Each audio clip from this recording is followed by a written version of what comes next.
उपस्थित सर्वांचं, सर्व विद्यार्थी आणि सर्व पालक यांचं हार्दिक आणि मनपूर्वक स्वागत करतो.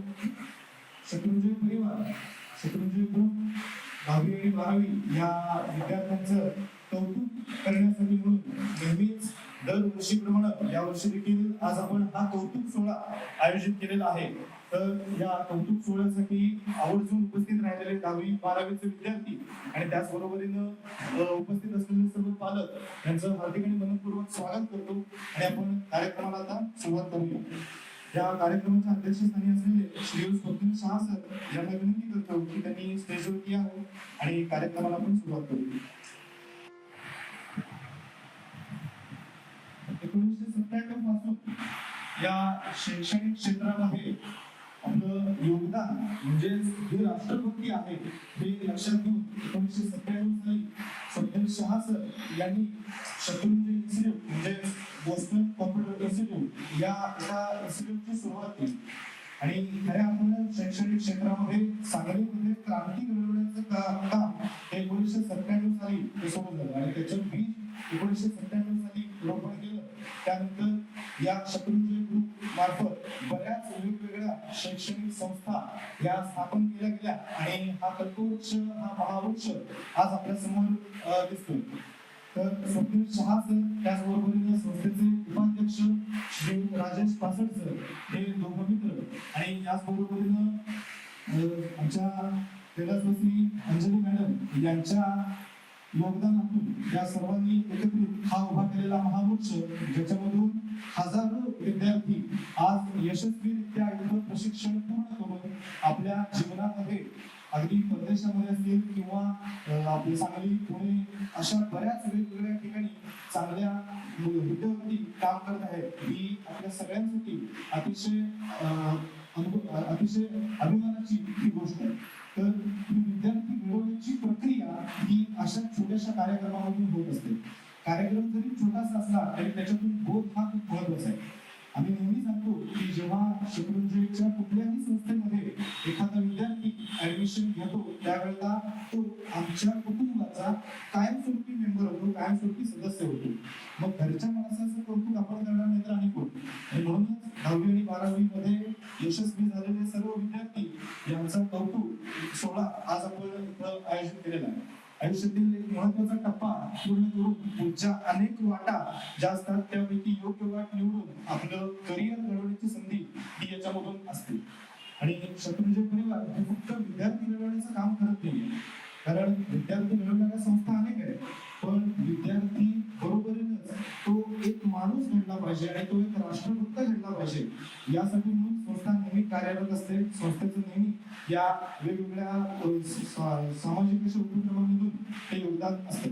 तर याच्या कौतुक सोहळ्याच्या कार्यक्रमाप्रसंगी आपल्या संस्थेचे कुटुंब प्रमुख आणि शत्रुंजय एज्युकेशन चॅरिटेबल ट्रस्टचे अध्यक्ष श्री स्वप्नील शहा सर आज इथे उपस्थित झालेले. त्याला वाजवून आपण त्यांचं पुन्हा स्वागत करूया. स्वप्नील सर हे शत्रुंजय एज्युकेशनल चॅरिटेबल ट्रस्टचे अध्यक्ष आहेतच, त्याचबरोबरीनं वेगवेगळ्या सामाजिक कार्यांमध्ये त्यांचा नेहमी हातभार असतो. नेहमी असं म्हणता येईल की आपण सर नेहमी सांगत असतात की आपला खारीचा वाटा असावा, परंतु खारीचा नाही तर सरांचा, सिंहाचा आणि मोराचा वाटा हा प्रत्येकाच्या मध्ये असतो. तर स्वप्नील सर आपल्या सध्या ज्या इन्स्टिट्यूट्स आहेत अशा महाराष्ट्राची एक बीटीपी असोसिएशन नावाची मोठी संस्था आहे जी महाराष्ट्र स्तरावरती काम करते. तर त्याचे देखील स्वप्नील शहा सर हे अध्यक्ष आहेत. अशा वेगवेगळ्या ज्या काही संस्था आहेत त्या संस्थांमध्ये सरांचं मार्गदर्शन हे नेहमीच होत असतं. आपल्या या शत्रुंजय परिवारामध्ये शैक्षणिक अशा वेगवेगळ्या संस्था आहेत. तर आता जिथं आपण बसलो ही दुसरी संस्था साधारण 2006 साली ही सुरुवात झालेली शत्रुंजय करिअर अकॅडमी. त्याचबरोबरीनं मिरज ITI हे वसंतराव पाटील ITI मिरज MIDC मध्ये आहे, ती एक संस्था आहे. गुडविल इंग्लिश स्कूल पुण्यामध्ये बिबवेवाडी जे आहे तिथं गुडविल इंग्लिश स्कूल हे या मार्फत सुरू आहे. त्याचबरोबरीनं शत्रुंजय फिटनेस सर स्वतः शेअर ट्रेडिंग, शेअर ब्रोकिंग हे करत असतात. त्यामध्ये जवळपास 33 पेक्षा अधिक वर्षांचा अनुभव त्यांचा या क्षेत्रामध्ये आहे.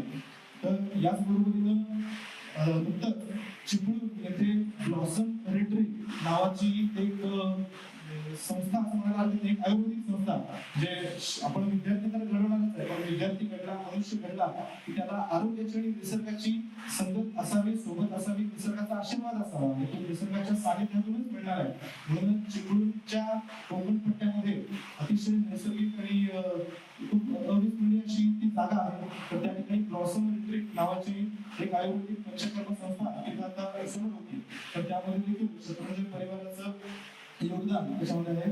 अशा वेगवेगळ्या संस्थांमधून सामाजिक कार्यामध्ये देशाच्या हितासाठी काम करणारी अशी संस्था आणि संस्थेचे अध्यक्ष आज श्री स्वप्नील शहा सर इथं उपस्थित झाले. तर त्यांचं स्वागत आपण सर्वांनी केलेलं आहे. आणि 10वी आणि 12वी आणि त्याचबरोबर अन्य वेगवेगळ्या परीक्षांमध्ये ज्यांनी सुयश संपादन केलेलं आहे, कारण परीक्षेचा रिझल्ट हा एका दिवशी लागतो, पण त्याच्या पाठीमागची मेहनत ही वर्षभराची असते. आणि त्या वर्षभराचा ते कौतुक हे त्या एका दिवशी होत असतं. आणि मगाशी म्हणलं तसं घरच्यांचं कौतुक केलं तर ते अधिक चांगलं असतं, की जे कायमस्वरूपी लक्षात राहतं. आणि म्हणूनच अशा पद्धतीचे सोहळा आपण दरवर्षी आयोजित करतो. तर पुन्हा एकदा तुम्हा सर्व विद्यार्थी पालक यांचं स्वागत करतो. आणि माझा जास्त वेळ न घालवता श्री स्वप्नील शहा सर यांना विनंती करतो की त्यांनी विद्यार्थ्यांना मार्गदर्शन करावे.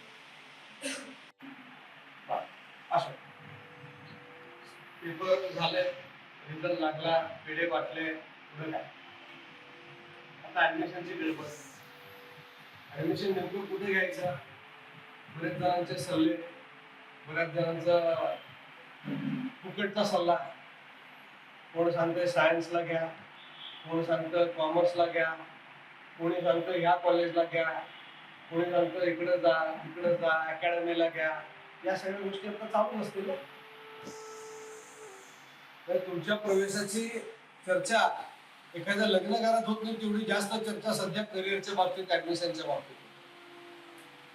सकाळी उठल्यापासून घरात जोपर्यंत, घरी क्लास करून गेला, चौकशी झाली का, जाऊन आलास का, कॉलेजचा फॉर्म आणलास का, कुठल्या कॉलेजला आहे, तुझा मित्र कुठे ऍडमिशन घेणार आहे, तिथं काय काय आहे. ह्या सगळ्या चर्चेमध्ये आपण बऱ्याच वेळेला कन्फ्युज होतो. आपल्याला कळत नाही की आपल्याला कोणीकडे जायचं, आणि त्यामुळे आपण ठरत नाही की आपल्याला नेमकं करायचं काय. बरोबर की नाही. यासाठी सगळ्यात सोपा मार्ग काय आहे? सगळ्यात सोपा मार्ग आहे स्वतःच्या क्षमता ओळखा, स्वतःला ओळखा. करिअर हे मार्कांवर ठरत नाही. मार्क हे करिअर मधला एक दगड आहे. पण करिअर मध्ये मार्ग म्हणजे सरळ त्या रस्त्यावरती जाणारा सगळा भाग नाही, सगळा मार्ग नाही. एखाद्या मुलाला 90% मार्क असतात, सायन्सला तो जातो, पण त्याला झेपत नाही, कारण त्याचा इकडे कॉमर्स चांगला असू शकतो. मग तो 11-12वी सायन्स करतो, अर्धवट सोडतो, पुन्हा रिव्हर्स होतो. अशा तुमच्या परिवारामध्ये, तुमच्या आजूबाजूला, कुटुंबामध्ये बघणारे अनेक उदाहरणं तुमच्या समोर आहेत.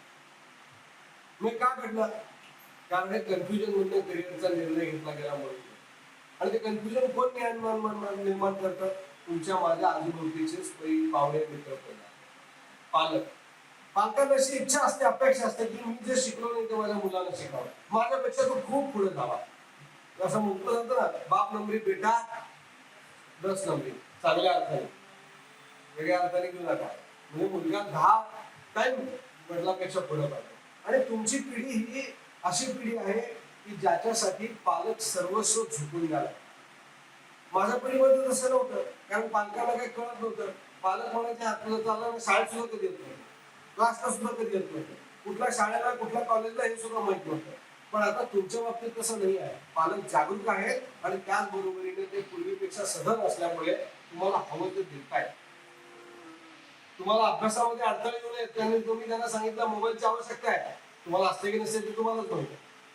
पण पालकांना सांगितलं की तुम्हाला मोबाईल सुद्धा मिळतो, या क्लासला जायचं आहे, फी सुद्धा मिळते, क्लास लांब आहे, गाडी सुद्धा मिळते, लायसन नसलं तरी मिळते की नाही मिळत. मग इतकं प्रेम पालक तुमच्यावर भरभरून करताय, कधी कधी मला असं वाटतं की ते अतिप्रेमाचा डोस आहे. पण तो डोस तुम्ही सहजपणे पचवण्याच्या ऐवजी तुम्ही त्या डोस मधून तुमच्या अपेक्षांचं ओझं पालकांच्या बाबतीत वाढवता, आणि इकडे पालक तुमच्या बाबतीत अपेक्षांचं ओझं वाढवतात. त्या अपेक्षांचं ओझं न वाढवता वस्तुस्थितीला तुम्हाला सामोरं गेलं पाहिजे. आणि वस्तुस्थिती कशी ओळखायची? तर मला माझ्या मर्यादा, मला माझे कौशल्य, मला माझे स्किल काय ते समजलं गेलं पाहिजे. मी काय करू शकतो, मला माझ्या क्षमता समजल्या पाहिजे. 10वी नंतर अनेक वाट आहे. ITI ला पण जाता येतं, डिप्लोमाला पण जाता येतं, डिग्रीला पण जाता येतं, सायन्स अकॅडमीला जाता येतं. आता सायन्स अकॅडमीला न जाता डिप्लोमाला जाऊन सुद्धा डिग्रीला जाता येतं. ITI, डिप्लोमा, डिग्री ही खरा इंजिनिअरिंगचा राजभार आहे. बेसिक पासून सगळं शिकवतात. पण आपल्याकडे धारणा आहे ITI म्हणजे ज्याला कमी मार्क आहे, ज्याला कुठेच ऍडमिशन मिळत नाही तो ITI. पण तसं नाही आहे. ITI खऱ्या अर्थाने ग्राउंड लेवल पासून काम करत. उद्या समजा ITI मधून तुम्ही बाहेर पडलात तर तुम्हाला काम आहे. ITI करून डिप्लोमाला गेलात, डिप्लोमातून बाहेर पडलात, काम आहे. प्रत्येक टप्प्यामध्ये एक्झिटची सोय आहे.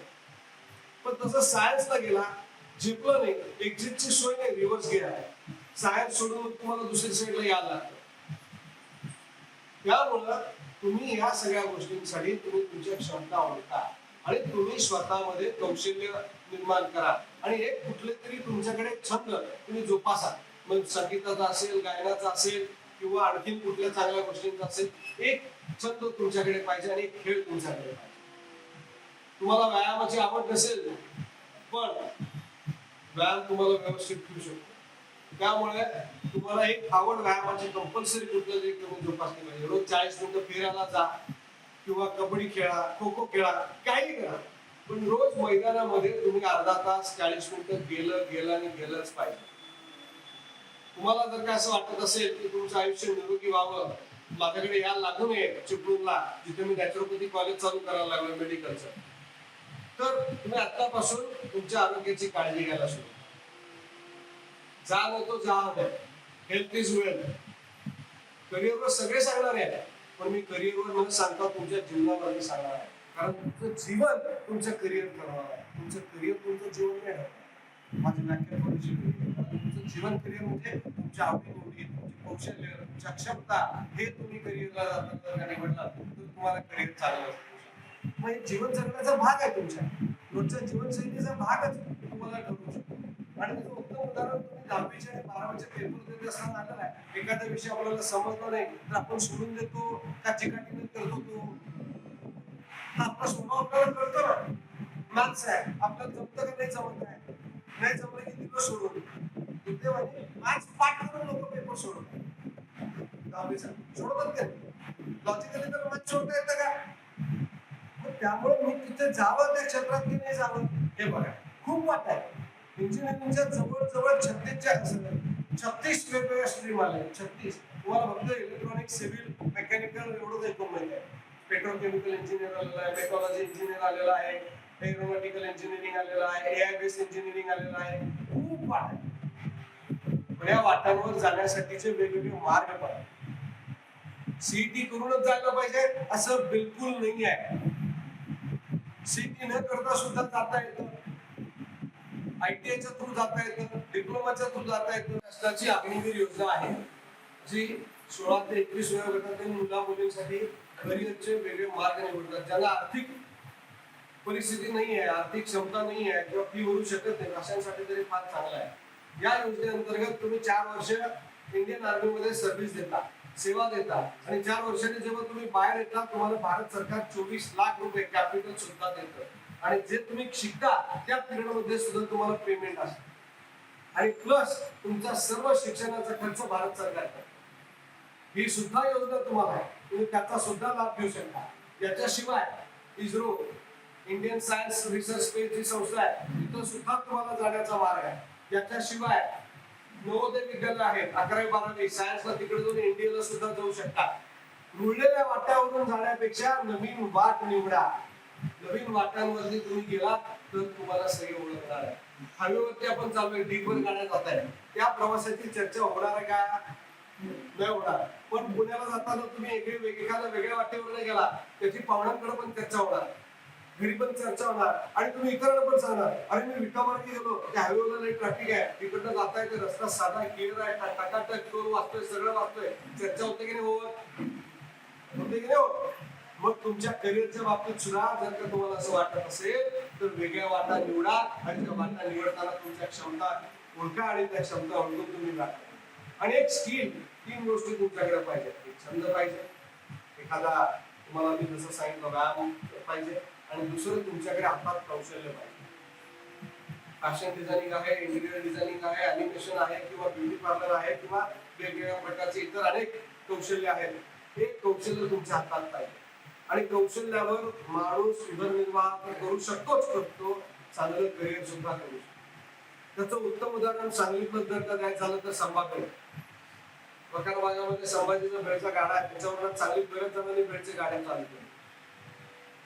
काही इंजिनियर मुलांनी आज इथं सँडविचचा गाडा टाकला. इकडे कॉर्नरला सँडविचचा गाडा डिप्लोमा झालेला आहे. रौनक म्हणून आहे, माझा विद्यार्थीच आहे. अरे काय बाबा डिप्लोमा सोडून तिकडं तर डिप्लोमा मध्ये जॉब मध्ये 10-12 हजार रुपये पगार मिळते, मजा आहे म्हणून मला इकडं आवडायला लागलं इकडं. आज त्या रौनकनी 7 वर्षामध्ये स्वतःचा प्लॅन घेतला सँडविचच्या गाडा. स्किल आहे ना ते बनवण्याचं सुद्धा. पण घरात आपण सँडविच बनवतो ते तेवढं टेस्टी लागत नाही जेवढं बाहेर गेलं आपण खातो. बरोबर आहे ना? त्यामुळे कौशल्य तुमच्याकडे पाहिजे. समजा जीवनामध्ये कुठं आपल्याला अकॅडमिक मध्ये अपयश आलं तर कौशल्याची जोड देऊन तिथं जाता येईल. किंवा तुम्ही MBA झालेला आहात आणि MBA होऊन तुमच्याकडे टॅली येते म्हणजे ते एक स्किल आहे, तर अकॅडमिकला त्या स्किलची जोड देऊन तुम्ही फायनान्स मध्ये खूप मोठ्या पोस्टवर जाऊ सुद्धा शकता. त्यामुळे तुम्ही करिअर निवडत असताना या सगळ्या गोष्टींची चर्चा करा. कॉलेज कुठलं, क्लास कुठला, या चर्चेपेक्षा तुम्हाला काय करायचं याची चर्चा जास्त आहे. कॉलेजची फी जास्त, क्लासची फी जास्त, त्याचे मोठे मोठे जाहिराती म्हणजे तो कॉलेज किंवा क्लास चांगला असा त्याचा अर्थ होत नाही. स्टेटसच्या मागे धावू नका. संजय आणि कुठे इकडं आहे आणि कुठं तिकडं आहे, स्टेटसला जाऊ नका. मी तुम्हाला सांगितलं रिसेंटली एक्झाम्पल देतो. 15 दिवसापूर्वी पेपरला वाचला असेल, बिहारचा एक मुलगा सांगलीमध्ये राहून कुठलाही क्लास न करता IPS अधिकारी, कुठलाही क्लास ना UPSC चा क्लास केला ना कुठलाही क्लास केला. 15-16 दिवसापूर्वी सकाळ वगैरे सगळ्या पेपरला जर UPSC चा निकाल लागला त्याच्या दुसऱ्या दिवशीची बातमी आहे, चेक करा. काम करत आई वडिलांसोबत. त्यामुळं तुम्ही कम्फर्ट झोन मधून बाहेर या. पालक तुम्हाला कम्फर्ट झोन मध्येच ठेवणार, कारण त्यांना वाटतं मला मिळालं नाही, माझ्या मुलाला मिळू दे, माझ्या मुलीला मिळू दे. पण जेवढं कम्फर्ट झोन मध्ये जाल तेवढा तुम्ही संघर्ष करणार नाही आणि जेवढं संघर्ष करणार नाही तेवढं तुम्हाला यश मिळणार नाही. यशाची चव जर का पाहिजे असेल तर संघर्षाशिवाय येत नाही. आणि त्याचं घरात तुमचं उदाहरण आहे. तुम्हाला बाबा कधी कधी सांगत असतील किंवा आजोबा सांगत असतील, तुझ्यावर असताना मी शाळेला 15 किलोमीटर सायकलवरनं जात होतो, सांगतात की नाही?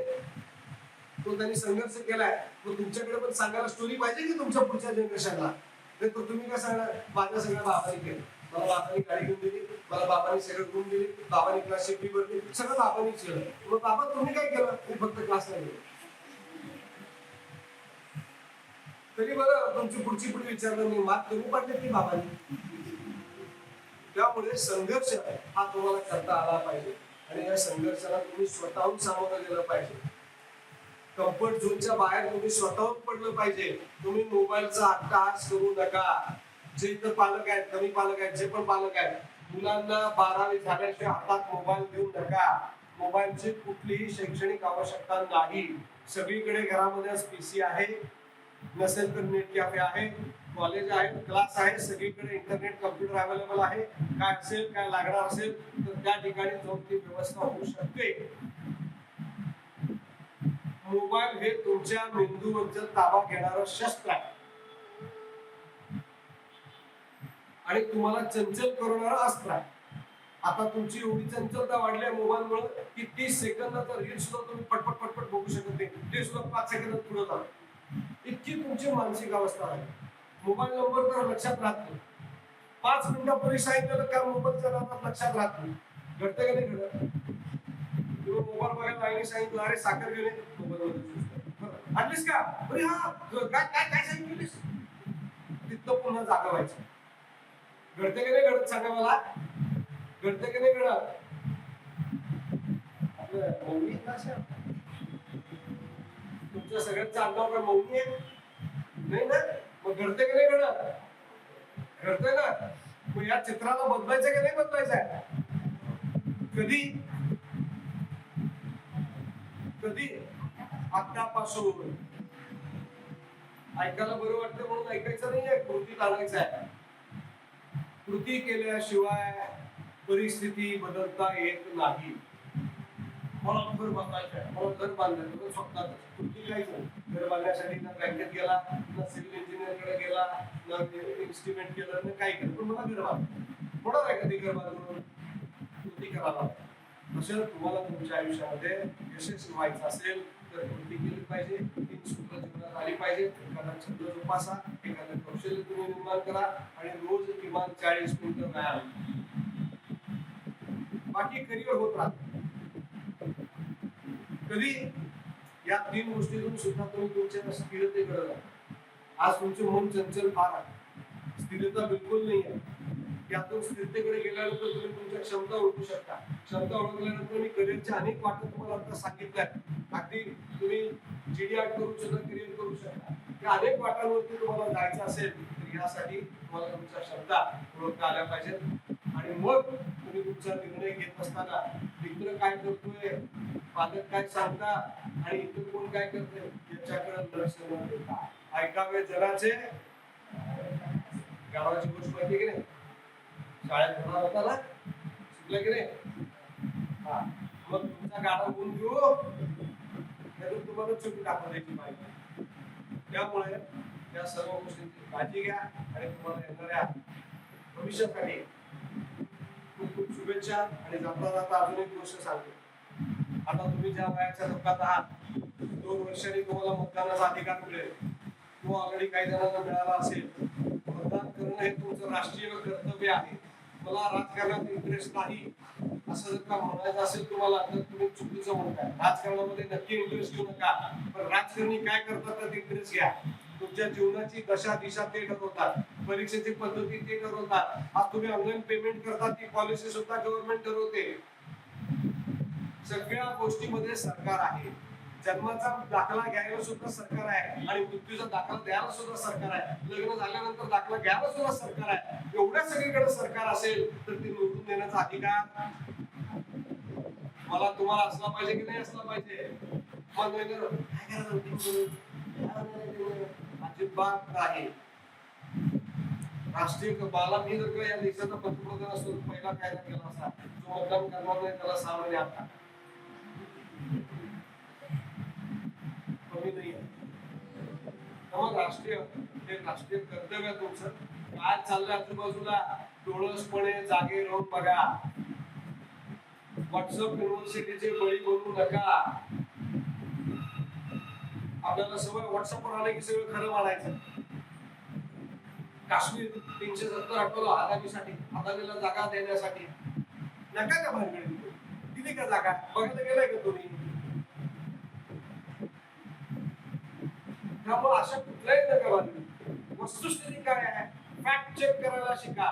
कारण तुम्ही इथून पुढं वर्षात 2 वर्षांनी जेव्हा मोबाईलच्या दुनियेत जाणार तेव्हा नवीन नवीन असतात. आणि फारच नवीन असते काय असते, नव्या गोष्टीचं कौतुक फार असते. अलग कर परवड काय बघायचं नाही काय. 2019 आणि 21 ला सांगली नदीचा बरोबर उदाहरण देतो. या परवडमुळे खूप वेळा तुटला, पुरात पूल पडला. येत होत्या काही बातम्या पालकांना आठवत असेल बरोबर काय? पूल पडला का दगड सुद्धा हल्ला. पण त्या व्हॉट्सअपच्या फॉरवर्ड मेसेजमुळे मनामध्ये भीती, लगेच पै पाहुण्यांचे फोन, पुण्यावर फोन, इकडनं फोन, पूल पडला म्हणजे हाय काय पण आले बाजारात तुरी आणि घरात झाला नाही. हा प्रकार होऊन देऊ नका. त्यामुळे डोळसपणे राहा. डोळस म्हणून नुसते डोळे उघडे नाही, मेमरी बुद्धीची सुद्धा डोळे उघडे ठेवा. बरोबर? आणि काय लक्षात ठेवा, राष्ट्र प्रथम. आणि तुम्ही जे काय करणार आहे तुमच्या पालकांना मान खाली घालायला लागत नाही ना. या गोष्टीचं 100 वेळा स्वतःला चिंता काढून उत्तर शोधायचं. कोपऱ्यात उभा आणि पालकांनी बघितलं त्यांची मान सर्वांनी खाली जाणाऱ्या ठिकाणी उभा असेल तर तुम्ही उभारला तर तुम्ही लक्षात ठेवा. कारण तुम्ही तुमच्या घरामध्ये जे प्रत्यक्ष देवी देवता म्हणून आहेत म्हणजे तुमचे आई वडील. कारण तुम्ही मागता देवाकडे देतो कोण? बरोबर आहे. मला चांगला मोबाईल कोण देणार आहे? तुम्ही मागता त्याच्यापेक्षा जास्त देणार आहे. तुम्ही त्यांचा आदर आणि त्यांचे मान जागवण्याची काळजी सर्वांनी जाताना या गोष्टीचं मला प्रॉमिस दिलं पाहिजे. आहे का प्रॉमिस? चुकीचं वाकडं पाऊल पडणार, पाऊल कुठलंही टाकत असताना माझ्या पालकांना काय वाटेल याचा विचार केला जाणार ना? हा 100%. आणि रस्त्यावर उगायचं, वाहतुकीला अडथळे असं पार्किंग करायचं, राष्ट्र प्रथम, बरोबर? इथंच थांबतो आणि तुम्हाला परत सर्वांना एकदा शुभेच्छा देतो. आणि तुम्हाला कधी जीवनामध्ये कसली अडचण असेल, कधी निराश वाटत असेल, डिप्रेशन मध्ये गेला असेल किंवा काही गोष्टींची उत्तरं सापडत नसेल तर मी आहे, माझ्याकडे या. कुठल्याही सेक्रेटरीजकडे जाऊन पैसे खर्च करण्याची गरज नाही. सरांनी मगाशी उल्लेख केला की संस्थेचे तुम्ही एकदा विद्यार्थी झाला, सभासद कुटुंबाचा भाग तुम्ही असणारा, कुठलीही अडचण कधी आली तरी तुम्ही येऊ शकता. उदाहरण माझ्या सर्व उपाध्याय बघा, किती वर्षांनी आली पाहिजे तुझे पप्पा घेऊन आली की नाही? All welcome. आणि तुम्ही माझ्या कुटुंबाचा भाग आहात म्हणून शेवटपर्यंत असणार. आणि कुठेही मला असं नाही दिसलं पाहिजे शिकून जे संपलं तर काहीतरी वेगळं वाटतं नाही. प्राऊडली मी सांगितलं गेलं पाहिजे, यस इज माय स्टुडंट. माझी विद्यार्थ्याला इथं आपल्याकडे एक मोठी संधी असते, त्याला एक मोठी संधी दिली जाते राष्ट्रध्वज अर्पण करण्याची, राष्ट्रध्वज फडकवण्याची. 15 ऑगस्ट आणि 26 जानेवारीला पावला कोण असतो तर विद्यार्थ्यांमधलाच एक घटक असतो की त्याने काहीतरी अचीव केलं. तुमचं बदल होतो जगात. तर तुम्हाला सर्वांना सुद्धा सगळ्यात मोठी संधी आहे की आपल्या देशाचा ध्वज आपण फडकवणं, त्याचा प्रमुख पावला म्हणून जाणं, तर ती संस्थेमार्फत तुम्हाला दिली जाते. त्यामुळे तुम्ही सगळ्या गोष्टी व्यवस्थित करा ही अपेक्षा ठेवतो. आणि इथून पुढचा कार्यक्रमाला सुरुवात करण्यास माझं नाव भूषण मेहता. माझं BSc फर्स्ट इयर आता कम्प्लीट झाले, सेकंड इयर सुरू आहे. सरांनी ज्या पद्धतीने आता सांगितलं 10वी आणि 12वी या फेजमधनं मी स्वतः केलं, कारण की मी स्वतः खूप डिस्ट्रॅक्शन होतो आणि त्याच्यामुळं त्याचे खूप परिणाम नंतर मला खूप त्याचा अनुभव आला. नंतर खूप म्हणजे BSc ही माझी फील्ड नव्हती, मला BMS किंवा MBBS करायचं होतं, पण तिथनं माझं BSc ला आलं. तर एवढ्या पद्धतीचा तो प्रवास असतो. पहिल्यांदा सेकंडरीचा अनुभव सांगतो की अकॅडमी खरोखर चांगली आहे. आणि अशी MSCIT अकॅडमी मी पहिल्यांदा बघितली की जी सगळं शिकवते, प्रत्येक प्रकारचा कोर्स शिकवते. त्याच्यामुळे खरोखर ही अकॅडमी खूप चांगली आहे. आणि सांगलीत सुद्धा टॉप मध्ये, म्हणजे जेव्हा मी गुगलमध्ये सर्च केलं तेव्हा पहिलं नाव शुक्रंजयचे आहे, ते पण या ठिकाणी. त्याच्यामुळे ही अकॅडमी खरोखर चांगलं करायचं असेल कोर्स तर या अकॅडमी खूप चांगल्या पद्धतीने करा. त्यानंतर 10वी 12वीचा अनुभव म्हणायला गेला, 10वी म्हणजे कोविडमध्ये गेली सगळी. आणि 11वी 12वी या ठिकाणी KWC ला झाली. त्यानंतर 11वीला म्हणजे झालं असं की नवीन मोबाईल सरांनी म्हटल्याप्रमाणे, त्याच्यामुळे डिस्ट्रॅक्शन खूप. इंस्टाग्राम चॅनलला डाउनलोड केलेलं, फेसबुक ट्विटर सगळं माझं लिंकडिन होतं. त्याच्यामुळं डिस्ट्रॅक्शन खूप आणि अभ्यासामध्ये मन लागत होतं, पण ते मोबाईल मन लागून देत नव्हतं. गोष्ट म्हणाली तर पोरं 11वीला म्हणजे काय हे करत नाही, लक्ष देत नाही किंवा काही करत नाही.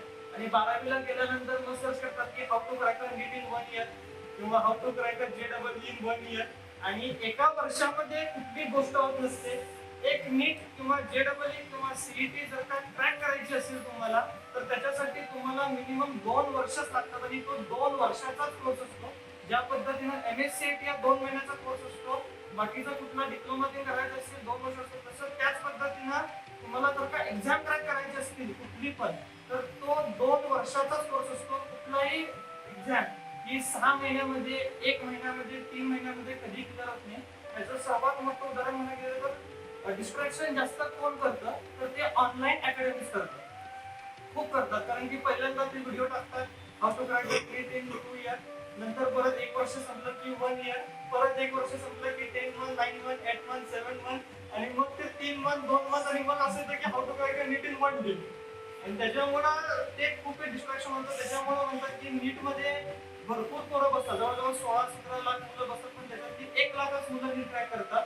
त्याच्यापैकी सुद्धा फार कमी जणांना ऍडमिशन मिळतं, कारण की त्यांनी पहिल्यापासून 2 वर्ष अभ्यास केलेला असतो. त्याच्यामुळे मला एवढंच इथे विद्यार्थ्यांना सांगायचं आहे की 11वी ज्या वेळेला तुम्ही प्रवेश घ्या, पहिल्यापासून खरोखर चांगला अभ्यास करा. जोपर्यंत 11वीचा पाया भक्कम होत नाही कुठल्याही विषयाचा, म्हणजे तो इंग्लिश किंवा मराठी जरी असला, मराठी आपली लँग्वेज जरी असली, तरी जोपर्यंत त्याचा पाया भक्कम होत नाही तोपर्यंत 12वी तुमची क्लिअर होणं अशक्य आहे. क्लिअर होते पण पर्सेंटेज चांगले मिळत नाही. पर्सेंटेज चांगले नाही मिळाले की त्याचा परिणाम बाह्य परीक्षेवरती होतो आणि त्याचा परिणाम बाह्य परीक्षेवरती झाला की मग कुठेतरी असे कोर्सेस करावे लागतात बीएससी किंवा या पद्धतीचे. मी हे म्हणणार नाही की बीएससी हा कोर्स बाद आहे किंवा हे आहे, पण पहिल्यांदा एक जर का तुम्हाला काही करायचं असेल तर पहिल्यांदा 11वी आणि 12वी करा आणि त्यानंतर डिसाईड करा की मला नेमकं काय पुढे करायचं. कारण की जे फॉर्म असतात ते फेब्रुवारी मार्च महिन्यात सुटतात. तोपर्यंत तुमचा जर का अभ्यास क्लिअर असेल, सगळं क्लिअर असेल तर तुम्ही डिसाईड करू शकता. पण अभ्यास जर का क्लिअर नसेल तर तुम्हाला मग तुम्ही सगळे फॉर्म भरता, एकही एक्झाम क्रॅक होत नाही आणि एकही एक्झाम क्रॅक झाली नाही की मग रडत बसायचा, ड्रॉप घ्यायचा, 2-3 वर्ष ड्रॉप घ्यायचा, 4 वर्ष ड्रॉप घ्यायचा, शिक्षणाचा पूर्ण बाराबंबाळ होतो. अकॅडमी बद्दल बोलायला गेलं तर खरोखर चांगली सर, सरांची तर आणि माझी तर पहिल्या दिवशी सोडायला झाली. एकदम चांगल्या पद्धतीनं फेवरेबल सर होते, एकदम म्हणजे अगदी मित्रतासारखी ओळख झाली आणि खरोखर या ठिकाणी प्रॅक्टिसला ते कधी अडवत नाही. तुम्ही या 8 वाजेपर्यंत उघडस्त तुम्ही कधी या प्रॅक्टिस करा, 2 तास बसा, 3 तास बसा, 4 तास बसा, कधी शंका विचारा, कधी रागवत नाहीत किंवा कधी काही बोलत नाही. म्हणजे ही अकॅडमी मी अशी पहिल्यांदा बघितली की ज्या ठिकाणी प्रॅक्टिसला कोणी अडवत नाही. बाकीच्यांमध्ये कसं असते, तिथं प्रॅक्टिसला टायमिंग असते, तुम्ही 2 ते 4 या वेळेमध्ये जाऊन प्रॅक्टिस करायचं किंवा 4 ते 6 या वेळेमध्ये जाऊन प्रॅक्टिस करायचं. पण या अकॅडमी मध्ये असं काही नाही आहे. कधी या, प्रॅक्टिस करा, शंका असतील तर विचारा आणि जावा. तर ही अकॅडमी म्हणजे खरोखर अशी पहिली अकॅडमी बघितली, सांगितली की या पद्धतीचं त्यांनी स्कोप विद्यार्थ्यांना दिलेला आहे. आणि पुढच्या शिक्षणाबद्दल म्हणायला गेलं तर एवढंच म्हणणं आहे की पालकांना पण विनंती आहे की नीट, जेईई, सीईटी करून मुलांचं माइंड ज्या पद्धतीने डिस्ट्रॅक्ट होतं, नंतर ते ऑनलाईन कडे वळतात, मित्रांकडे वळतात आणि सगळ्यात जास्त गोंधळ तर तो होतो की एकतर डिस्ट्रॅक्शन होतं, त्यात ना 11वीचा अभ्यास होत, 11वी संपली की ना 12वीचा अभ्यास होत आणि दोन्ही वर्षाचा अभ्यास झाला नाही की मग ना कुठली एक्झाम क्रॅक होत, तो फक्त काट्यावरती पास होतो आणि मग पुढे जातो. तर एवढीच एक नम्र विनंती आहे की फक्त कुठली एक्झाम क्रॅक करायची असेल तर पहिल्यांदा 11वी, नंतर 12वी आणि त्यानंतर मग तुम्हाला जे काही डिसाईड करायचे ते या पद्धतीनेच गेला तरच ते क्रॅक होणार, नाही तर कधीही क्रॅक होणार. त्याचे वडील देखील इथे शिकण्यासाठी होते, त्यामुळं ही अभिमानाची खरंच एक गोष्ट आणि ते एक सर्टिफिकेट आहे शिकायला येते. याचे वडील सांगतात की राष्ट्रप्रेम असावं, राष्ट्रभक्ती असावी. त्याचे वडील राष्ट्रीय सेवेमध्ये होते, एअरफोर्स मध्ये होते आणि तिथं असताना त्यांनी तिथलं शिक्षण पूर्ण केलं आणि त्याचबरोबर नंतर त्यांची पुढची पिढी म्हणजे निरंजन आलेला आहे. तर निरंजन आपल्या बरोबर. सर्वप्रथम सर्वांना नमस्कार. माझं नाव निरंजन सुभाष मोरे. मी या इन्स्टिट्यूटचा तसं बघायला गेलं तर 2021 पासून विद्यार्थी आहे. सर्वप्रथम मी इथं सी नावाची प्रोग्रामिंग लँग्वेज शिकण्यासाठी आलो होतो. म्हणजे त्यावेळी पण मला काहीच आयडिया नव्हती. पप्पांनी फायनल केलं, मला नुसतं ऑर्डर आली की तू जा, कारण की घरात सगळे भेटून होतं आणि ती ऑर्डर मला फॉलो करायला लागली.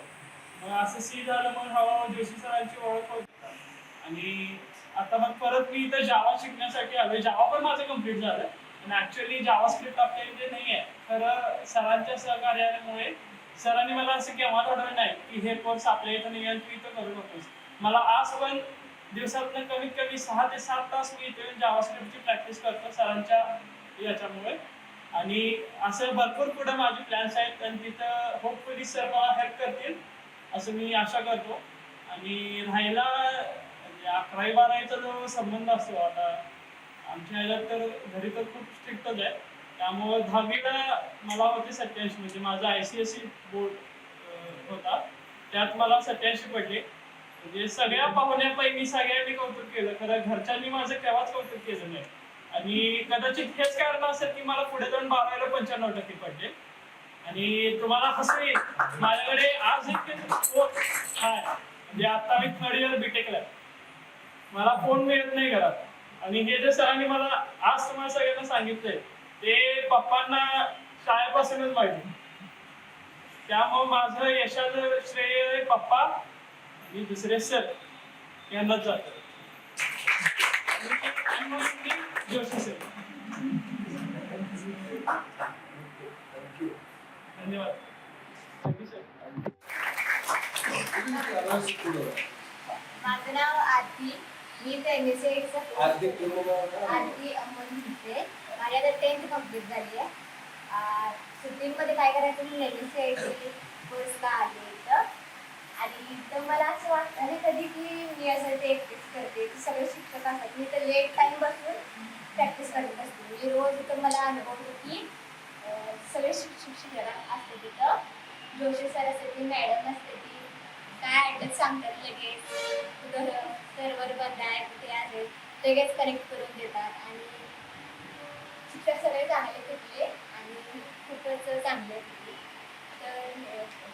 पहिला प्रश्न काय वाईट नाही आहे. सांगितलं त्या पद्धतीनं ही गोष्ट ही अगदी एका वर्षात एका क्षणात होत असते तर त्याचे सातत्यपूर्ण प्रयत्न असावे लागतात आणि हेच ध्येय किंवा हेच तत्व डोळ्यासमोर ठेवून आपल्या शुक्रुंजयच्या किड्स पॉईंट कॉम्प्युटर एज्युकेशनच्या माध्यमातून लहान मुलांना म्हणजे अगदी पहिलीपासूनच्या मुलांना कॉम्प्युटरचं प्रशिक्षण अगदी कॉम्प्युटर सुरू कसं करायचं इथंपासून दिलं जातं. गुरुविल इंग्लिश स्कूल जी पुण्यामध्ये आहे तर आता इंग्लिश स्कूल म्हणजे सगळ्यांना वाटतं की आपलं सगळं इंग्लिश असेल पण तसं नाही आहे. तर अगदी मातृपितृ पूजन हे सुद्धा तिथे केलं जातं. म्हणजे आपली नाळ ही जमिनीशी आणि आपल्या आई वडिलांशी जोडली गेली पाहिजे हे त्याच्यातून आपल्याला साध्य करता येतं. यासाठी जसे सामाजिक वेगवेगळे उपक्रम आपण वेळोवेळी करत असतो तर आता ज्या मुख्य कार्यक्रमासाठी आपण सगळेजण एकत्रित आलेलो होतो तर तो सत्कार सोहळा आपण आता इथं करणार आहोत. विद्यार्थ्यांचं नाव इथं घेतलं जाणार आहे तर त्यांनी पुढे येऊन सत्कार स्वीकारायचं एक छोटीशी भेट त्याच्यामध्ये तुम्हाला पेन मिळणार आहे. हे पेन जे तुम्ही लिहिता जे घडणार आहे अशा पद्धतीनं हे स्वरूप किंवा असं प्रतिकात्मक भेट वस्तू तुम्हाला दिली जाणार आहे ज्यातनं जे लिहाल ते तुम्ही घडाल अशा पद्धतीचं हे प्रतिकात्मक आहे. तर एक आठवण म्हणून ही सत्कार भेट आपण सर्वांनी स्वीकारायची. एक मिनिट त्याच्या आधी सगळे टीम पुढे या सुप्रिया काकाला पण बोलवा भागेल एकदा. आता मार्क पडले यामध्ये प्रत्येकाने आपल्या स्वतःसाठी आणि दुसऱ्यासाठी एकदा टाळ्या वाजवून एकमेकांचं आपण कौतुक करूया.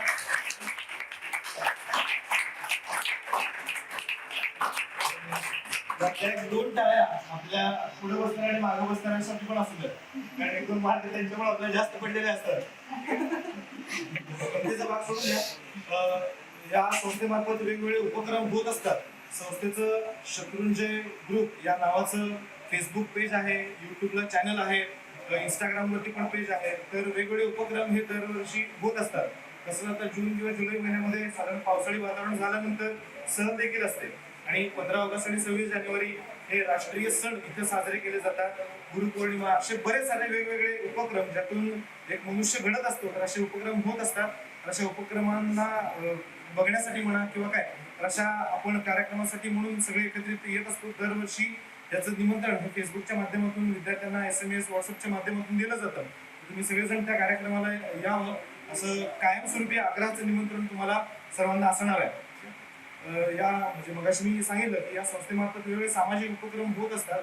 त्याच्यामध्ये आता ही न सांगण्यासारखी गोष्ट आहे परंतु जे मी आता सांगतोय हे याच्यामधून मोठेपणा नाही आहे तर याच्यातून आपण काहीतरी शिकावं या उद्देशाने मी सांगतोय.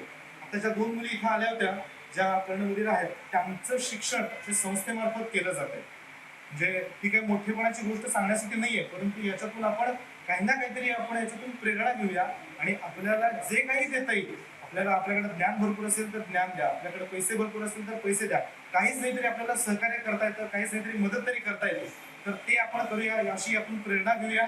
आणि पुन्हा एकदा सगळेजण इथं आला सगळ्यांचं कौतुक आम्हाला पण चांगलं वाटतं की आपल्या घरच्यांचं कौतुक होत आहे तर सर्वजण इथं आला याबद्दल आभार मानण्यासाठी या संस्थेच्या प्रमुख सुप्रिया गोष्टी मॅडम यांना विनंती करतो की त्यांनी इथून आभार व्यक्त करा. सर्वप्रथम सर्व विद्यार्थी आणि पालकवर्ग जे उपस्थित आहेत त्या सर्वांचे खूप खूप आभार. आपण एका निमित्त आपल्या मुलांचं यश साजरं करण्यासाठी आपण इथं आज एक जमलो आहोत आणि इथून ही खरी वाटचाल सुरू आहे. या सर्व वाटचाली पुढील वाटचालीसाठी खूप खूप शुभेच्छा. सर्व उपस्थितांचे परत एकदा आभार, पालकवर्ग जे आहेत त्यांचेही आभार आणि मी आता इथं कार्यक्रम संपला. जय